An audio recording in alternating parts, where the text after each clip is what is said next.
निगरान वज़ीर आज़म अनवारुल्लाह काकड़ और फ़लस्तीन के सदर महमूद अब्बास के दरमियान मुलाकात। निगरान वज़ीर आज़म का गज़ा में इसराइल की जानिब से फ़लस्तीनियों की नस्ल कुशी पर दुख का इजहार। पाकिस्तान फ़लस्तीन की सिफारती और इखलाकी मदद जारी रखेगा और आलमी ताकतें गज़ा में जंग बंदी और बच्चों के कत्लेआम रोकने में किरदार अदा करें। अनवारुल्लाह काकड़ की जानिब से मज़ीद कहा गया कि दोनों रहनुमाओं का गज़ा में गैर मशरू जंग बंदी और राहदारी के क़याम का मुतालबा किया गया है। सदर महमूद अब्बास से पाकिस्तान का मुश्किल वक्त में साथ देने पर शुक्रिया भी अदा किया। गज़ा में महसूर फ़लस्तीनियों के लिए इमदाद भेजने पर वज़ीर आज़म और पाकिस्तानी अवाम का शुक्रिया अदा करता हूँ, महमूद अब्बास की जानिब से कहा गया। रियाज में निगरान वज़ीर आज़म अनवारुल्लाह काकड़ और फ़लस्तीन के सदर महमूद अब्बास के दरमियान मुलाकात हुई। हमास के सरबराह इस्माइल हानिया की पोती इसराइली बमबारी में शहीद। रवी हमाम हानिया बुराक स्कूल में होने वाली बमबारी में शहीद हुई।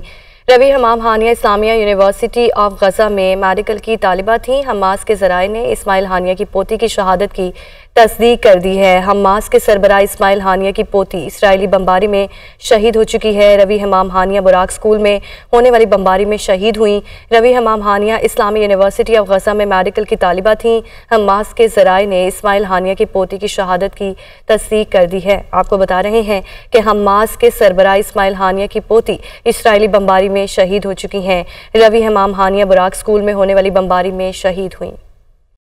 गज़ा में जारी से होने फोर्सेस की सफाकियत और वहशियाना कार्रवाइयां थम न सकें। अल-बुराक स्कूल पर इसराइली हमले में 20 फ़लस्तीनी शहीद। शिफा अल-उदा, अल-कुद्स और इंडोनेशिया अस्पताल के अतराफ में भी बमबारी। गुज़श्ता 24 घंटों के दौरान इसराइली फौज ने मुख्तलिफ हमलों में मजीद 266 फ़लस्तीनियों को शहीद कर दिया। मजमूई तौर पर शहीद होने वाले अफराद की तादाद 11,078 हो गई। शोहदा में 4,506 बच्चे, 3,027 खवातीन और 678 बोमर अफराद भी शामिल हैं। ये रिपोर्ट देखिए।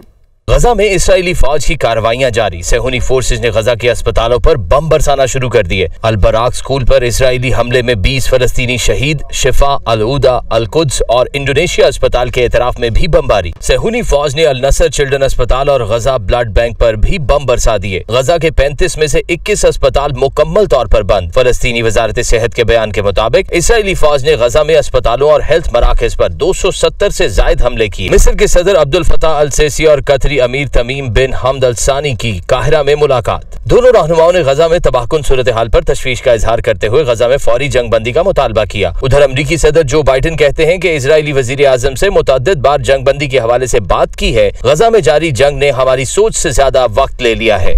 दूसरी जानिब अरब टीवी ने दावा किया है कि हमास और इसराइल के दरमियान कैदियों के तबादले का मुआहदा तय पा गया। अरब टीवी की रिपोर्ट के मुताबिक दोनों फरीकैन ने इस बात पर इत्तफाक किया है कि इसराइली जेलों में कैद फलस्तीनी खवातीन और बच्चों की रिहाई के बदले में हमास की जानिब से 100 यरगमाली खवातीन और बच्चों को रिहा किया जाएगा। सऊदी वली अहद मोहम्मद बिन सलमान ने गजा में जारी जंग के खात्मे का मुतालबा कर दिया। मोहम्मद बिन सलमान कहते हैं कि गजा में खुलेआम इंसानी हकूक की खिलाफ वर्जी हो रही है। उन्होंने कहा कि गजा की पट्टी पर फौजी हमले की शदीद मजम्मत करते हैं। फलस्तीनियों की जबरी बेदखली को रोका जाए। इसराइली फौज बैनुल-अक़वामी कवानीन की खिलाफ वर्जी कर रही है। गजा में सूरत हाल संगीन है। गजा के रिहायशियों को फौरी इमदाद की जरूरत है। अगर इमदाद ना पहुंचाई गई तो मजीद अफराद भी जान से हाथ धो बैठेंगे।